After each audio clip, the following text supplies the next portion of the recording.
A respeito do assunto já falado, folhas ou frutos. Eu li um texto sobre a figueira, que Jesus, pela uma manhã, ele ia para a cidade e encontrou essa figueira, no meio, na margem do caminho. E ele olha para essa figueira, procura fruto nela, só vê um monte de folha e não acha o fruto. Ele simplesmente olha para a figueira e amaldiçoa ela. Os discípulos ficam...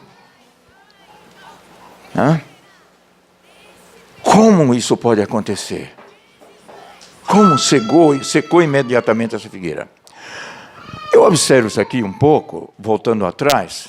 Você pode ver que nos textos anteriores, Jesus entra em Jerusalém, ovacionado, aplaudido por todo o povo. O povo vai batendo palma para Jesus e dizendo: este é o rei que vem em nome do Senhor. Hosana ao rei. Jesus é aplaudido, mas quando ele entra em Jerusalém, a primeira coisa que ele vai fazer é entrar no templo, o grande templo, construído naqueles tempos de Salomão. E ele entra naquele templo para adorar o Pai Celestial, e ele encontra algumas coisas esquisitas dentro do templo. Cambistas, vendendo pombo, vendendo animais para sacrifício, dentro do templo.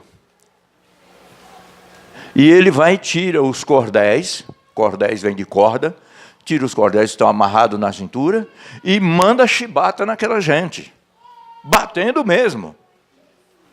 E dizendo: a casa do meu pai foi feita uma casa chamada casa de oração.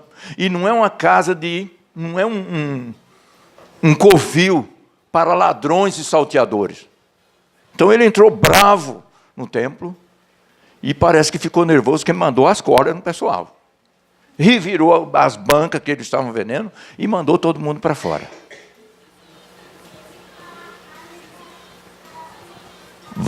Volta de Jerusalém, pernoita em Betânia, dorme lá, que é onde tinha alguns amigos que acolhiam muito bem, que eram 2 moças e um rapaz, Marta e Maria e Lázaro. Mas pela manhã, ele sai de Betânia novamente e volta para a cidade. E quando ele volta para a cidade, ele teve fome e olhou para aquela figueira e não achou fruto e amaldiçoou. Que lições a gente pode tirar disso aí? Dá uma impressão que Jesus estava nervoso, não? Porque chega lá, foi tão aplaudido, porque chega lá e vai bater no povo, vai revirar as bancas dentro da igreja, bater naqueles cambistas. Aí depois vem e amaldiçoa a figueira no dia seguinte, ainda não acalmou. Dá uma impressão que ele estava nervoso, Ele estava lá de bem estava meio mal-humorado. Porque os discípulos olharam aquilo e falaram: eu acho que, não sei não, alguma coisa aconteceu com ele. Ontem já fez aquele vexame lá na igreja, lá no templo. Arrebentou meio mundo, quebrou as bancas, bateu nas pessoas. E hoje vem amaldiçoar uma figueirinha que está aqui na estrada. Eu não sei não o que está acontecendo com ele. Não sei se a gente está seguindo a pessoa certa ou não. Eu acho que os discípulos pensaram mais ou menos assim, Mas ficaram admirados, porque a figueira secou-se imediatamente. Que lições a gente pode aprender com a maldição da figueira? Algumas lições a gente aprende.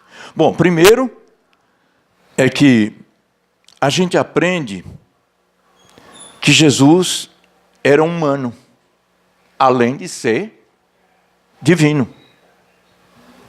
Porque Jesus era assim, 100% Deus e 100% homem.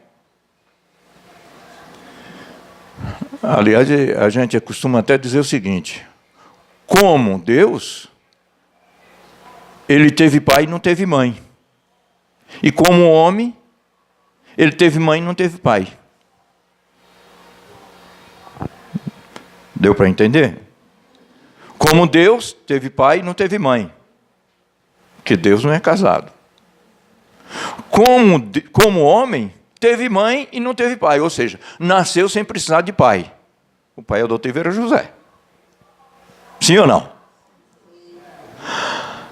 Mas esse texto mostra, por 2 vezes, que Jesus era humano também. Porque diz que de manhã, ele, indo para a cidade novamente, ele vê aquela figueira, ele teve fome primeiro. Sintomas de humano. Segundo, ele foi colher fruto na figueira. Então, por 2 fatores, esse texto mostra que Jesus era humano, além de divino.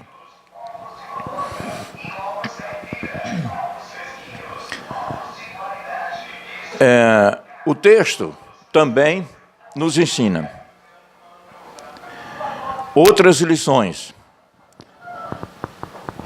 Por exemplo, a figueira, ela estava quietinha, lá no canto, né?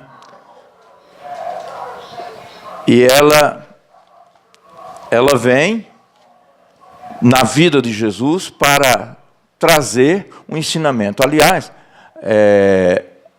essa figueira aqui, ela foi uma coisa real, não foi uma parábola, porque tem outro lugar que foi parábola, onde o diretor leu. Então, em segundo ponto, Jesus é o seguinte: os milagres que ele fez, todos os milagres de Jesus, eles foram construtivos. 2 apenas foram demolidores. O da figueira, que ele amaldiçoou, e dos porcos, que ele mandou os demônios ir para os porcos. Olha, que coisa, né? Porcos, aliás, a palavra porco quer dizer imundo no nosso dicionário, né? E os demônios são imundos. Então, Jesus mandou para o lugar certo, né? Aí, amaldiçoou, mandou que os demônios fossem para aqueles porcos, os quais se precipitaram e morreram no mar. Então, veja, todos os milagres eles são construtivos, apenas esses 2 são demolidores, são arrasadores, fulminadores. A figueira amaldiçoada e os porcos precipitados, endemoniados, morreram afogados nas águas. Todos os milagres que Jesus operou eram com objetividade. Não era simplesmente por curar, por fazer maravilha e o nome dele aparecer. Não era simplesmente por isso. Era com objetividade. Por exemplo, quando Jesus cura aquele cego de nascença, ele estava se revelando à luz do mundo. Não precisou nem ele dizer que ele era a luz do mundo. Na verdade, Jesus era, como disse o profeta, que foi como uma luz que veio em meio às trevas, à escuridão da humanidade. Jesus nasceu. Então, era a luz do mundo. Jesus é a luz do mundo. E ele mesmo expressa isso, né? Uma outra passagem. Quando Jesus multiplica pães por 2 vezes para alimentar multidões, a primeira vez por 5.000 homens, e a segunda vez por 4.000, mais ou menos, aproximado, significa dizer que Jesus é o pão da vida. João, o evangelista, no capítulo 6, a partir do versículo 22, Jesus expressa isso. Ele dizendo o seguinte: os vossos pais comeram maná do deserto e morreram. Eu sou o pão vivo que desceu do céu. Aquele que de mim se alimenta tem a vida eterna. E eu vou ressuscitar ele no último dia. Então, quando ele multiplica pães, ele está dizendo: eu sou o pão da vida, para alimentar vocês. Quando Jesus ressuscita Lázaro e a filha de Jairo, ele está dizendo, eu sou a vida. E ele disse isso para Marta, né? Se Marta, eu já te hei dito, se tu crer, tu verás a glória de Deus. Capítulo 11 de João. E Marta, o teu irmão vai ressuscitar, Marta. Ela diz, eu sei, Senhor, que ele vai ressuscitar. Mas só naquele dia ele disse, Marta, eu já te disse, eu sou a ressurreição e a vida. Aquele que crê em mim, Marta, mesmo que esteja morto, viverá. Então, quando Jesus ressuscita Lázaro, ele está dizendo, eu sou a vida. A morte comigo não tem poder. Eu vou arrancar da sepultura. Seus parentes, seus entes queridos, que um dia desceram à sepultura. Jesus um dia vai vir nas luzes dos céus. Os anjos vão tocar a trombeta. E seu pai, sua mãe, seus parentes, seus entes queridos que estão lá, eles vão ressuscitar. Porque Jesus, que você crê nele, vai levantar eles novamente para você o abraçar e viver com eles para sempre. Esse é o propósito de Deus. Jesus também, quando ele lava os pés dos discípulos, ele se proclamou uma pessoa humilde, um servo.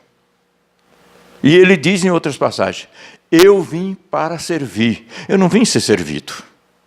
Imagina, Senhor, e vem ser servo. E são lições que a gente deve aprender para que ninguém se exalte e continue sendo servo. Esteja pronto para servir.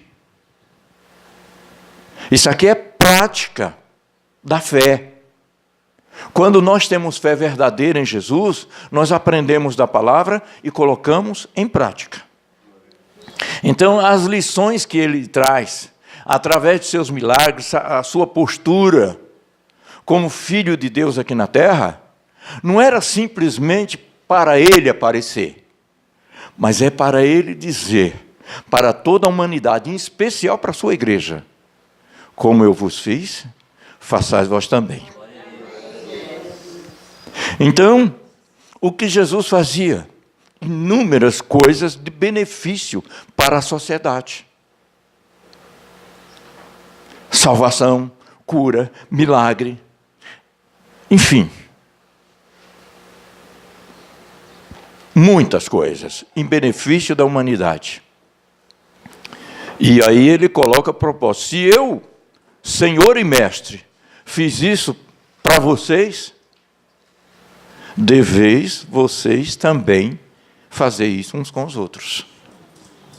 Então nós aprendemos aqui dentro do templo, aprendemos estudando a palavra em casa, nos pequenos grupos, e colocamos, e que gera fé isso dentro de nós.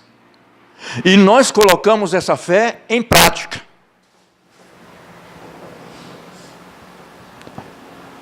Eu estou lembrando aqui, com a suavidade que o pastor estava passando a lição, eu estava lembrando do presbítero Jerônimo aqui, que ele dizia o seguinte, quando alguém ora aqui, alguém lá do outro lado do mundo, às vezes, está sendo beneficiado com a sua oração aqui. Que você não pôde ir lá, mas você está orando por ele. E eu lembrei-me do presbítero Jerônimo aqui. Ele chamava uma porção de pessoas para jejuar durante a semana e orar de madrugada. E isso aqui era feito constantemente.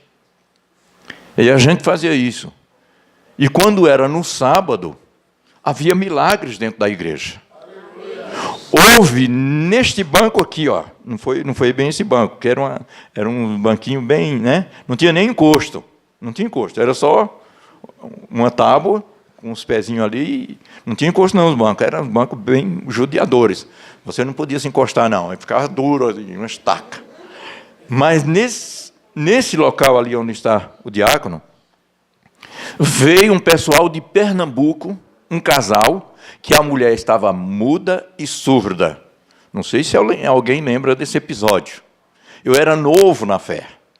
E ele disse, as pessoas que estiverem jejuando, que jejuaram essa semana, e que oraram de madrugada, venham para cá e fiquem aqui em volta. Porque o rapaz, esse casal veio de Pernambuco, porque ouviu dessa igreja aqui, que antes chamava Santa Maria, ouviu que Deus fazia milagre, que essa mulher poderia ser curada. Ela poderia falar, ela poderia ouvir. E esse homem, marido dela, ele veio muito entusiasmado. E quando foi no sábado de manhã, antes da escola bíblica, ele o presbítero distinguiu aquela família, olhou, viu que era gente diferente, chamou-os para frente e perguntou o que eles vieram buscar. Eles disseram, o rapaz disse assim, eu vim para minha mulher ouvir e falar. Como assim? Porque ela é surda e muda. Aconteceu há algum tempo atrás, não sei se um raio, sei lá o que aconteceu, uma faísca de um raio, veio e deixou ela muda e surda. E ela ficou desse jeito, incomodando muito. E já fazia uns 3 ou 4 anos que estava assim. E ele ouviu dessa igreja, olha, lá em Pernambuco. Pois ele veio aqui. E quando foi nesse sábado de manhã, lembro-me como hoje, irmão. Lembro-me como hoje. A fé, praticando a fé cristã. Lembro-me como hoje. O presbítero chama eles para frente, a moça senta ali, o rapaz senta também, e ele pergunta para o rapaz, você acredita que sua mulher vai falar e ouvir? Ele disse, acredito, por isso que eu vim aqui. E ele perguntou novamente, você acredita mesmo? É verdade, você acredita? E ele começou a chorar, disse, acredito.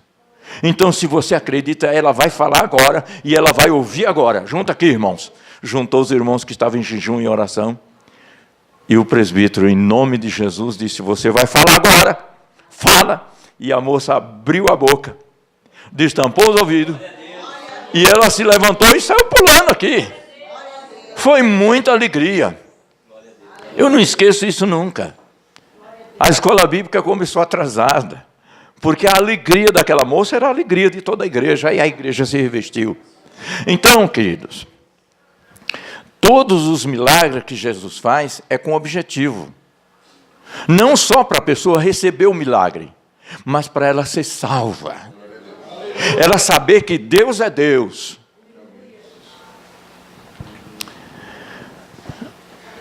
Agora, voltando aqui à figueira. Aquela figueira, ela fez algum mal?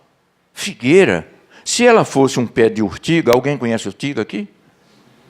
É. E tem outro lugar que tem uma outra plantinha que também chama tamareira. Urtiga, se você encostou, meu amigo, você coça o dia inteiro e o resto da vida, se você não parar de coçar. Ela te arruina mesmo. E aí tem uma tal de uma tamareira também, essa urtiga é um pé, e essa tamareira é uma rama. Fica no meio da estrada. A gente ia procurar os bezerros de manhã que tinham escapado do curral, e quando arrastava, passava o pé na tamareira, ficava o pé todo inchado, e você coçava e não parava de coçar, ficava aquelas bolhas no pé. É terrível. Então, aquela planta não era uma urtiga, nem era uma tamareira. Era um pé de figo. Uma figueira. Então, só porque ela só tinha folha, ela foi amaldiçoada? E Jesus pega e amaldiçoa ela. Ela talvez servisse de sombra para os pássaros, né? Ou para a pessoa, sei lá, sentar embaixo dela. Então, o que Jesus quis mostrar com a maldição dessa figueira? Isso aqui deixou os discípulos encucados, impressionados. Eu não sei que mal ele fez. Por que ele vai amaldiçoar isso aí? Gente, nós estamos em lugar errado. Uma plantinha inofensiva, não fez mal para ninguém. E Jesus disse, olha aqui, ó. Se vocês tiverem fé e não duvidarem. E falou sério para ele. Vocês não somente vão fazer o que foi feito à figueira, mas vocês vão dizer aqueles montes, que era perto de Jerusalém, né? E tinha muitos montes em volta de Jerusalém, né? Segundo a história geográfica fala isso. E ele disse, se vocês disserem um daqueles montes, ergue-te e sai daí, precipita, vai lá para o mar, isso será feito. E tudo que vocês pedirem na oração, vocês creem, vocês vão receber. Então isso era colocar, sabe o quê? Fé no coração deles. Para eles acreditarem que Jesus veio aqui para implantar uma crença real, verdadeira, poderosa. Para essa crença, essa fé, produzir alguma coisa. E aquela planta que foi amaldiçoada, ela não produzia. Ela só tinha folha. O que Jesus quis falar com isso, fazer com isso? Quis mostrar com essa atitude dele de amaldiçoar a planta. Ele quis colocar para os seus discípulos e até para a igreja de hoje, que os fariseus naquele tempo, eles só tinham folhas. Eles não produziam frutos. E folha é blá, blá, blá. É saber falar bonito. Mas não tem ação, não tem determinação. Não tem uma fé cristã na prática, mas sim teórica. Então o ensinamento de Jesus para os discípulos, diz, olha, vocês estão vindo de um pessoal aí, que são os escribas, os fariseus, são os religiosos, religiosamente, eles não podiam nem cuspir no chão no sábado, com medo de nascer alguma coisa, e aquilo ser um trabalho, tinha que cuspir em cima da pedra seca, para secar logo aquela saliva e não produzir nada. Eram assim os fariseus. E Jesus condenou as aparências dos fariseus, dos religiosos daquela época. Então, quis dizer Jesus o quê? Que quem não produz não deve ficar ocupando um ambiente inutilmente. Foi isso que ele quis dizer. Quando você lê Mateus capítulo 3, aparece um homem chamado João Batista, batizando no Rio Jordão. E vem a ele, em volta, de volta do lugar do Rio Jordão, toda a adjacência, vem para ser batizado por João, porque João pregava o batismo do arrependimento. Mas o que João mais preocupa-se para que o povo recebam a graça dos céus, é que esse povo tinha que produzir fruto. Pode ver. Capítulo 3 de Mateus. O profeta diz o seguinte, os escribas, os fariseus, corriam até ele, e ele disse, quem foi que ensinou vocês a fugir da ira futura? Nós queremos batizar. Quer batizar? Então vocês têm que produzir fruto. E aquele fruto inicialmente era de arrependimento dos pecados. Mas tinha que produzir fruto. Então estava chamando aquele pessoal de árvore. Árvore que não tinha fruto, não se arrependia, cometiam pecados e para ele tudo normal, tudo maravilha. Não tinha ninguém, nenhum profeta que tivesse coragem de falar o que João Batista falou. E não é à toa que João Batista morreu logo. Porque ele falava a verdade e o pessoal que acreditava de verdade também eram abençoados. Eram salvos, eram batizados. Porque quando você se arrepende, significa dizer, você está produzindo fruto. Já começa por aí. Um fruto de arrependimento, de sua miserabilidade. Eu era assim, eu era daquele jeito. Não sei se alguém lembra aqui. Eu sentava lá onde está aquela irmã, não sei qual é aquela cor rosa, não sei o vestido dela, mas eu sentava ali. E eu fui trazido na igreja porque alguém me trouxe aqui, a Irene sabe muito bem da história, mas eu cheguei aqui um cabeludo, calça boca de sino, varrendo a rua. sapato carrapeta, salto carrapeta. Não sei se alguém lembra desse tempo. O salto alto. O homem usava salto alto. Era uma maravilha naquele tempo. E eu sentava ali. Mas depois que eu entendi a palavra, depois que essa palavra entrou no meu coração,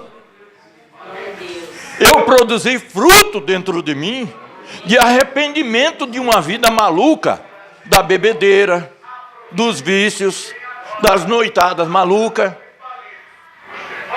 Pela palavra que eu ouvi aqui nesse púlpito, nesse local, eu comecei a chorar. Eu não chorava fácil.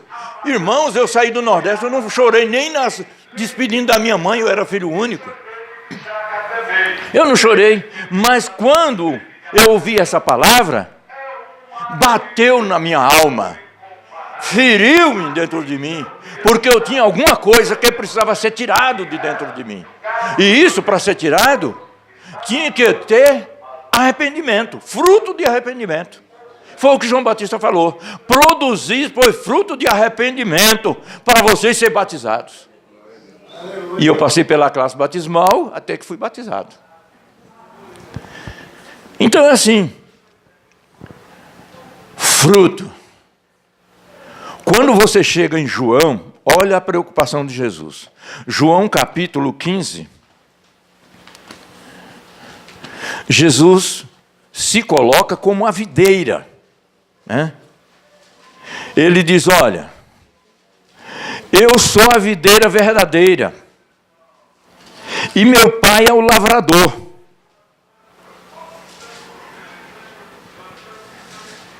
E toda vara que está em mim produz fruto. E muito fruto. Mas aquela vara que não estiver ligada em mim, que Jesus ele era a videira, eu vou cortar essa vara e vou jogar fora e vai ser jogado no fogo e vai arder. Olha aqui, o ensinamento de Jesus sempre foi, no seu início do evangelismo que ele fazia, era para a população produzir frutos. Ele olha para o povo e diz o seguinte: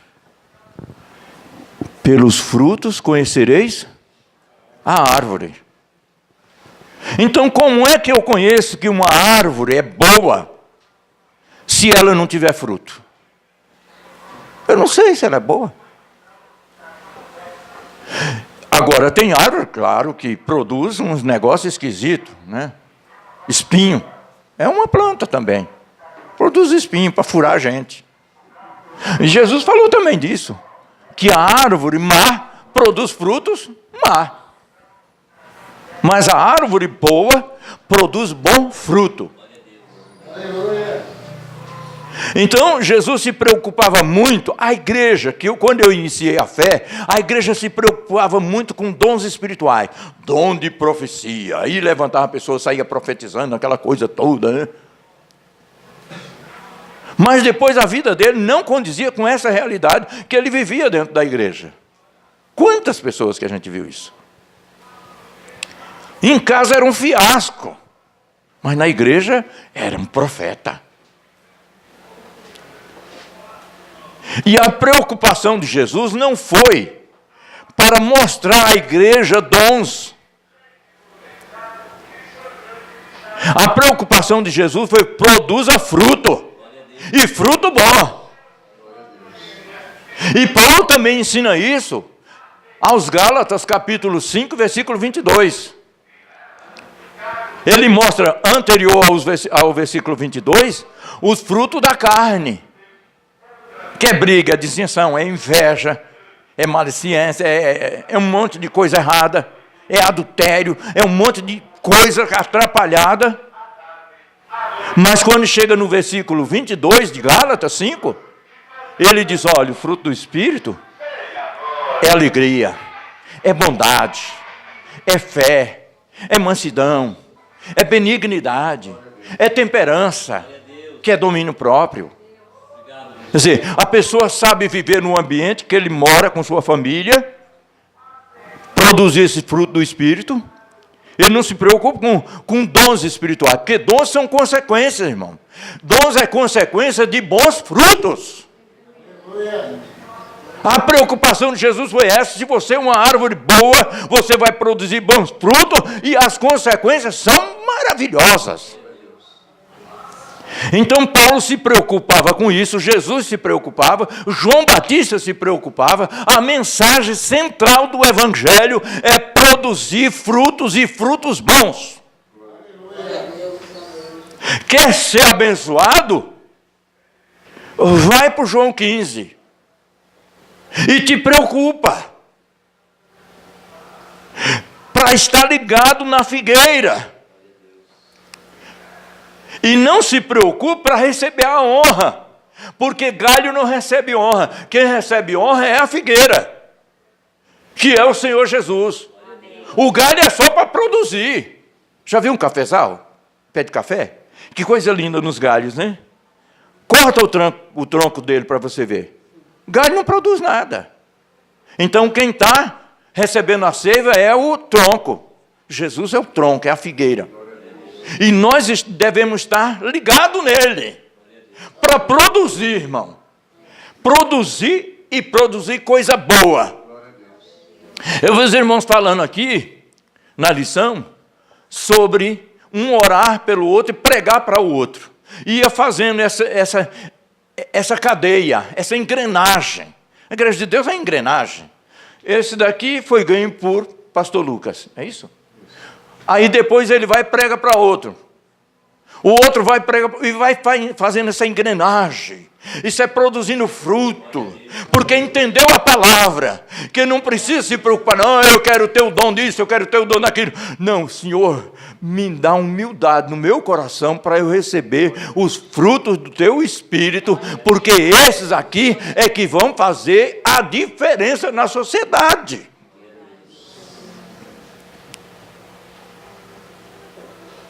A preocupação de Jesus, quando ele já estava prestes a subir ao céu, no capítulo 15 aqui de João, era dizer: olha aqui, vocês fiquem sabendo que eu ensinei para vocês durante esses 3 anos e pouco, e eu sou como uma planta, uma videira para vocês, e vocês são os meus ramais. Vocês vão ter que produzir. Se vocês acreditaram em mim de verdade, vocês vão produzir. Agora, se vocês não acreditaram de verdade, estão tomando só tempo, vocês vão ser cortados. Porque não vai produzir. Porque não estão ligados em mim. Estão nas suas próprias ideias.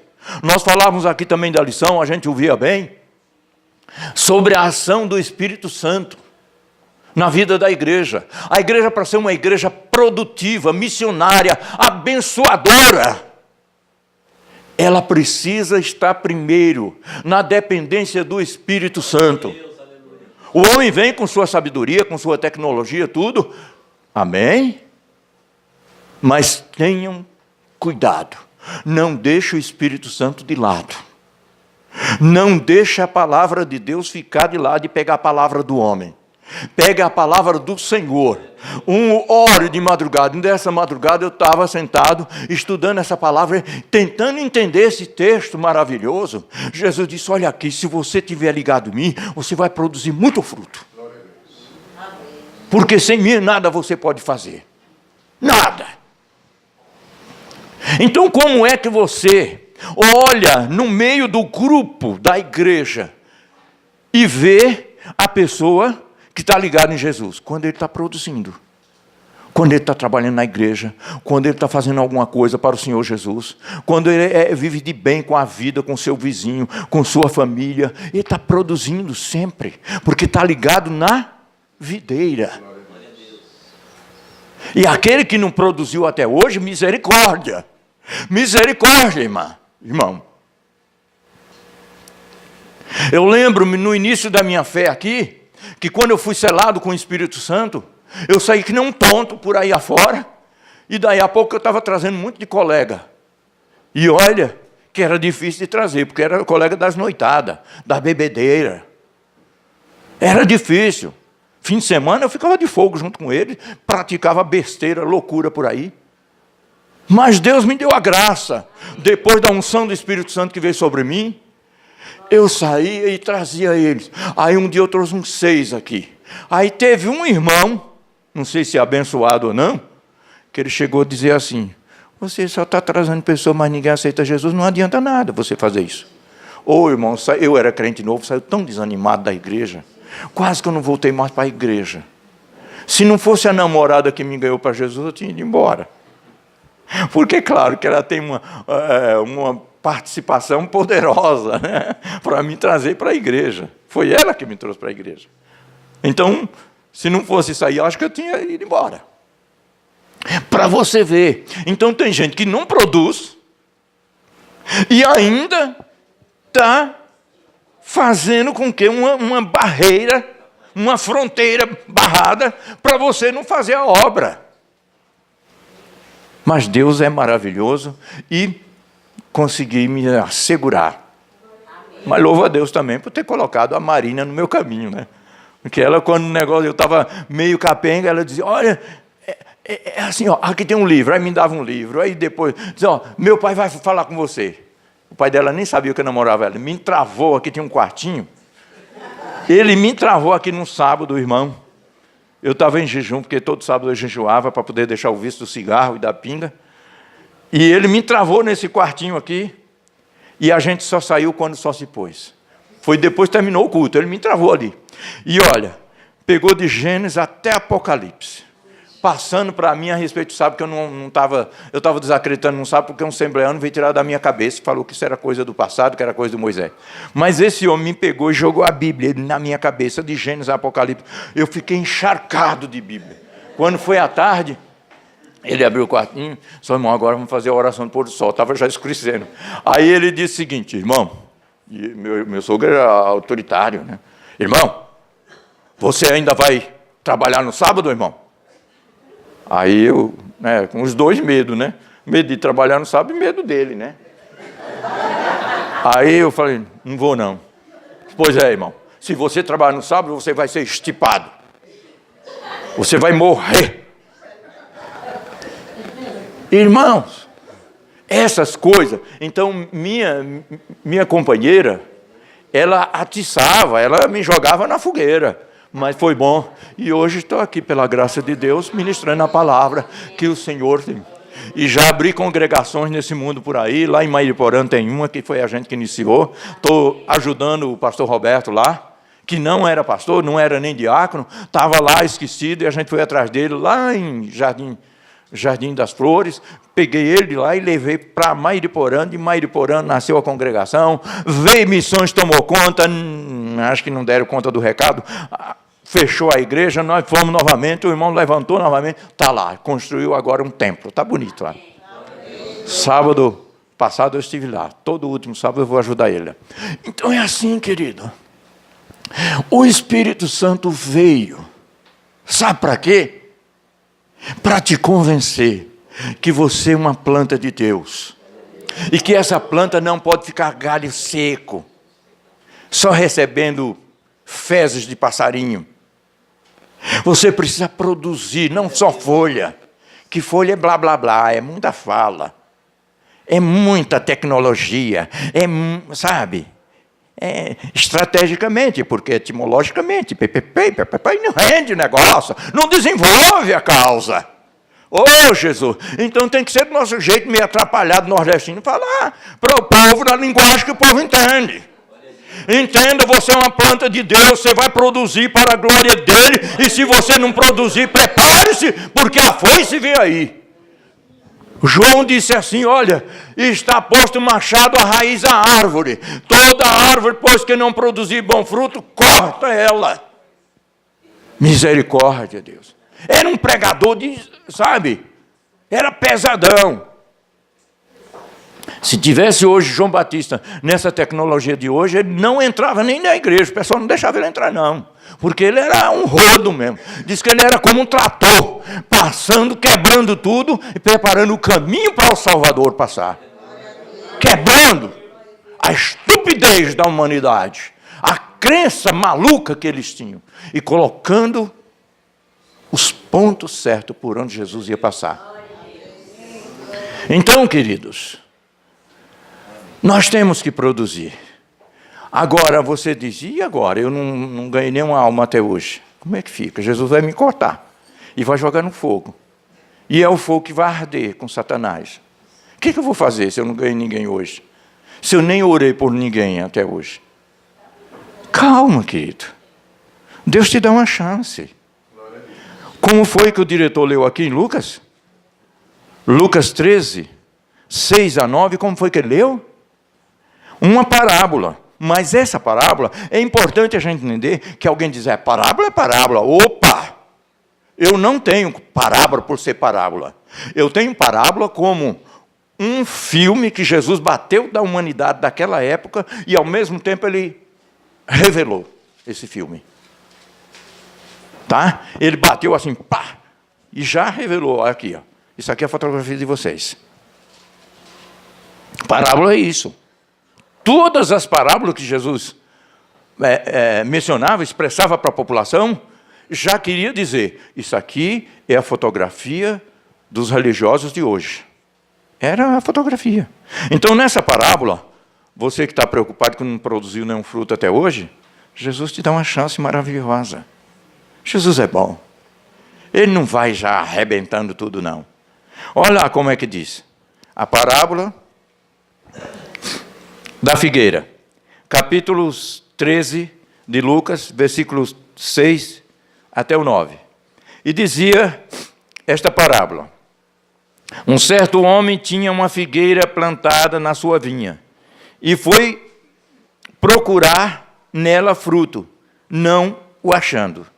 E disse ao vinhateiro, eis que há 3 anos venho procurar fruto nesta figueira e não acho. Corta. É isso mesmo? Corta. Porque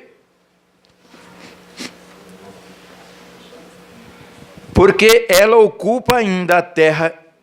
Porque ela ocupa a terra ainda inutilmente. É uma pergunta que faz o vinhateiro, o dono da vinha. Respondendo, o vinhateiro, o cuidador, o zelador da vinha, disse-lhe, Senhor, deixa este ano, até que eu a escave e a esterque, e se der fruto, ficará, e se não, depois tu mandarás cortar. Olha só, como Jesus é bom. A partir de hoje, Jesus está te dando chance. Receba a virtude do Espírito Santo que está na palavra dele, nessa palavra. E comece a orar por uma pessoa na sua casa, na sua família. Orar por seu amigo, até por aquele que te quer o mal. Ora por ele, cita o nome dele. Ora por ele de noite, madrugada, na hora de você comer, na hora de dormir, quando levantar. Fala com Deus a respeito dele. Fala que você quer que essa alma se renda aos pés do Senhor. Ora ao Senhor. E depois você vai ver que na sua oração, o Senhor vai te dar vontade de você jejuar por ele. Passa a jejuar por essa pessoa. Depois, Deus vai te dar palavra para você falar com ela. Viu o testemunho da Elisama? Como foi que ela falou? Passou o tempo inteiro com a colega, mas não tinha coragem de falar. É isso. Nós, às vezes, somos encurralados pelo medo, pela timidez.